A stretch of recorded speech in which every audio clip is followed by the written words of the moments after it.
Assalamualaikum dan salam sejahtera. Bagi khusus politik dan pentadbiran, tugasan kumpulan kami adalah pilihan raya umum ke-15. Semua sedia maklum, pilihan raya umum ke-15 baru saja selesai pada 19 November 2022 bagi seluruh negara. Hanya beberapa buah negeri, Dewan Undangan Negeri dibubarkan. Namun, Parlimen Padang Serai dan Adun Tioman diadakan pada 7 Disember 2022 disebabkan calon yang bertanding meninggal dunia. Sebelum melangkah ke topik seterusnya, saya memperkenalkan ahli kumpulan saya terlebih dahulu, iaitu saya Zunaid bin Yaakob, Muhammad Firdaus bin Johar dan Bibiana Lainsi.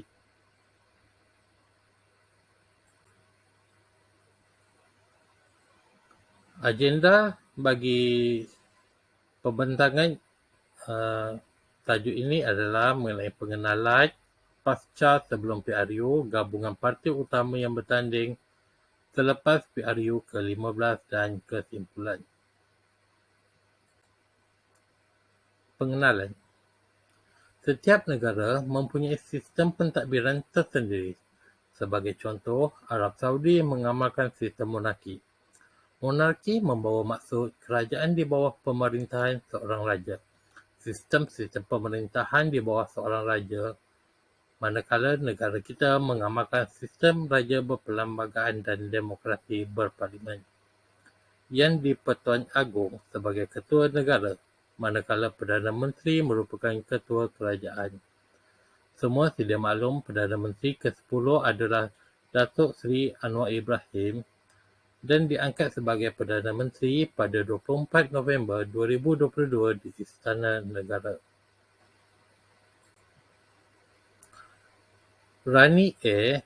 1996, kerajaan adalah badan dan institusi rakyat yang membuat dan melaksanakan dasar-dasar dan perlembagaan dalam masyarakat. Kebiasaan dasar-dasar ini digubal bersesuaian dengan masyarakat terutama di Malaysia, kerana negara kita unik dengan pelbagai kaum. Menurut Abraham Lincoln, 1809 sehingga 1865, berkenaan demokrasi dalam sistem kerajaan merupakan kerajaan rakyat, oleh rakyat dan untuk rakyat. Di Malaysia, bagi membentuk sesebuah kerajaan, mana-mana parti perlulah memenangi 2/3 daripada 222 kerusi parlimen.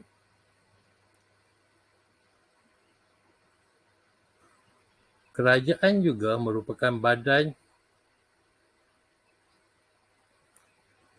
pentadbiran yang menguruskan kewangan, sumber, keperluan dan keselamatan negara bagi memastikan setiap manfaat dibangunkan dan kemajuan diagihkan kepada masyarakat. Seterusnya saya serahkan kepada sahabat saya, Muhammad Firdaus bin Johar. Okey, Assalamualaikum warahmatullahi wabarakatuh dan salam sejahtera. Saya Muhammad Firdaus bin Johar. Nombor matrik 266092. Okey, seterusnya saya akan sambung pembentangan yang telah rakan saya terangkan berkenaan tentang pasca sebelum PRU ke-15. Okey, terdapat beberapa proses pilihan raya umum atau kecil di Malaysia, iaitu dimulai dengan peringkat pertama pengeluaran WIT, iaitu pengeluaran notis kekosongan untuk tarikh pencalonan dan pengundian selepas berlakunya pembubaran Parlimen atau Dewan Undangan Negeri DUN. Yang kedua, penamaan calon. Okey, penamaan calon di mana calon hendaklah mengisi borang pencalonan untuk kerusi bertanding sama ada di Parlimen ataupun DUN pada tempoh yang telah ditetapkan. Yang ketiga, masa berkempen. Pilihan raya mana-mana calon yang memenuhi syarat untuk kelayakan bertanding hendaklah membayar deposit badan kempen kepada pihak berkuasa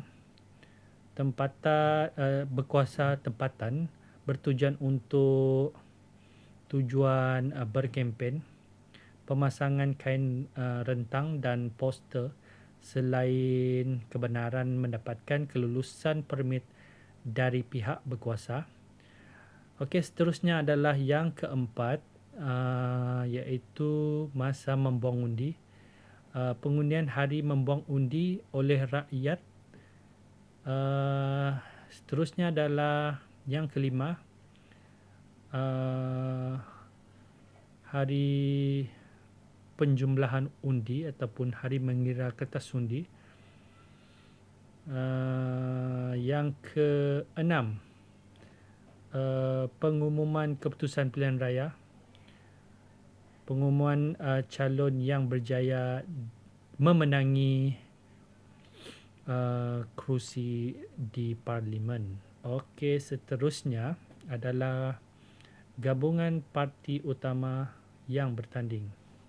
Yang pertama adalah Pakatan Harapan. Yang kedua adalah Perikatan Nasional. Yang ketiga adalah Barisan Nasional. Dan yang keempat adalah GPS dan GRS. Okey, Pakatan Harapan bekerjasama di kalangan parti di bawah naungan Pakatan Harapan tidak dinafikan sangat konsisten dan dalam memastikan kemenangan mereka kembali memihak kepada mereka, terutamanya dalam kempen untuk menghadapi pilihan raya. Okey, PH yang merupakan parti multicultural merupakan bonus untuk menarik undi di kalangan rakyat yang daripada pelbagai latar belakang dan lapisan masyarakat tanpa mengira agama, bangsa dan prinsip. Ini disebabkan wujudnya Parti Amanah ataupun PAN yang merupakan serpihan pecahan daripada Parti PAS, Parti Keadilan Rakyat PKR, di bawah naungan figura yang sangat berpengaruh iaitu Datuk Seri Anwar Ibrahim. Selain sejarahnya yang sangat memberi inspirasi dan mengesankan jiwa khususnya daripada mereka yang mengikuti perjalanan perjuangan beliau semasa muda. Domestic Action Party ataupun DAP pula merupakan parti yang bukan daripada kalangan kaum Melayu ataupun orang Islam, dan Malaysian Domestic Alliance ataupun MUDA pula. Mereka merupakan parti yang mampu menarik sokongan di kalangan pengundi muda. Okey, seterusnya adalah Barisan Nasional. Seperti yang kita tahu, Barisan Nasional ini adalah parti yang sangat legend di Malaysia. Keretakan mereka telah memecahkan ahli UMNO kepada dua kumpulan, di mana satu kumpulan yang bersetuju dengan Presiden dan satu lagi tidak bersetuju dengan Presiden. Selain itu, tularnya surat perjanjian yang dikatakan palsu dalam kepimpinan UMNO dan isu berkaitan kerjasama Presiden UMNO dan Presiden PH yang diumpamakan sebagai guru dan anak murid, turut memberi kesan sangat mendalam di kalangan rakyat untuk menabur undi kepada Barisan Nasional. Okey, yang seterusnya adalah Perikatan Nasional. Kerjasama PAS Bersatu merupakan tumpuan utama oleh kaum Melayu dan mereka yang beragama Islam, termasuk pengundi atas pagar yang menolak golongan kleptokrat dan liberal sekular. Parti Islam se-Malaysia merupakan antara parti tertua yang sangat berdedikasi ataupun berdikari yang telah berjaya menguasai Kelantan, Terengganu dan Kedah, selain dasar perjuangannya yang berbeza daripada parti lain. Okey, dan yang terakhir adalah GPS dan GRS. GPS yang merupakan parti Sarawak yang memperjuangkan hak Sarawak telah mengambil jalan tengah untuk tidak memihak mana-mana blok, sama ada Pakatan Harapan, PAS maupun UMNO. Setelah jatuhnya Barisan Nasional pada PRU ke-14 menjelang PRU ke-15, GPS berpendirian untuk memihak mana-mana parti yang berjaya menjadi kerajaan pusat dengan mengekalkan pendirian tersebut adalah bertujuan untuk memastikan hak dan tuntutan Sarawak khususnya berkenaan dengan hasil royalti minyak dan MA63. Okey, seterusnya saya akan serahkan pembentangan ini kepada sahabat saya iaitu Bibiana binti Lasin. Okey. Assalamualaikum dan salam sejahtera. Saya teruskan dengan pembentangan seterusnya.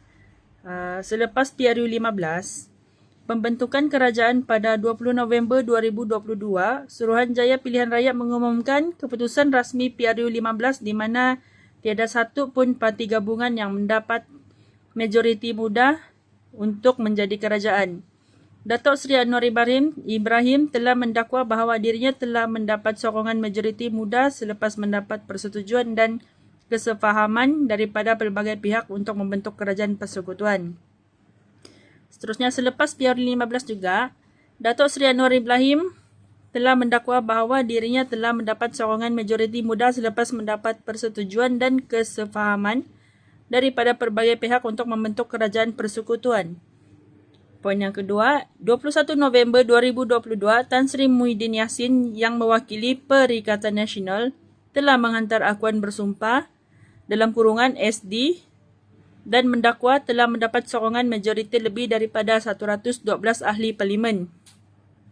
Dan yang terakhir sekali, penutup, Malaysia merupakan sebuah negara yang memiliki rakyat yang majmuk atau rakyat yang berbilang bangsa, budaya dan agama. Sangatlah indah jika kehidupan ini sekiranya masyarakat majmuk ini saling hormat menghormati, faham memahami dan bersatu padu dalam mengekalkan keharmonian negara dan patuh kepada peraturan dan perlembagaan negara yang telah ditetapkan. Poin yang kedua pula, setiap negara mempunyai pemimpin yang berperanan mentadbir negara dan membawa rakyat untuk bekerja dan bersama-sama mensejahterakan masa depan negara ke arah yang lebih baik, bukanlah menjadi pemimpin yang memecah belahkan kesepaduan rakyat hanya sekadar untuk meraih sokongan demi kuasa dan pengaruh. Dan yang terakhir, dengan munculnya ikon anak muda yang menjadi figura pada setiap gabungan parti seperti Adam Adli, 33 tahun, yang mewakili PH, manakala Syahril Sufian, 37 tahun, yang mewakili Barisan Nasional, manakala Dr. Siti Mastura, 33 tahun, mewakili PN, Pakatan Nasional, dan banyak lagi. Bahkan ada lagi di antara mereka telah berjaya memenangi kerusi pada PRU 15, yang melayakkan mereka menjadi wakil rakyat dan memberi manfaat kepada negara dan masyarakat. PRU 15 ini telah membuktikan bahawa fasa peralihan generasi kepimpinan negara sedang berlaku. Itu sahaja dari kumpulan kami. Terima kasih.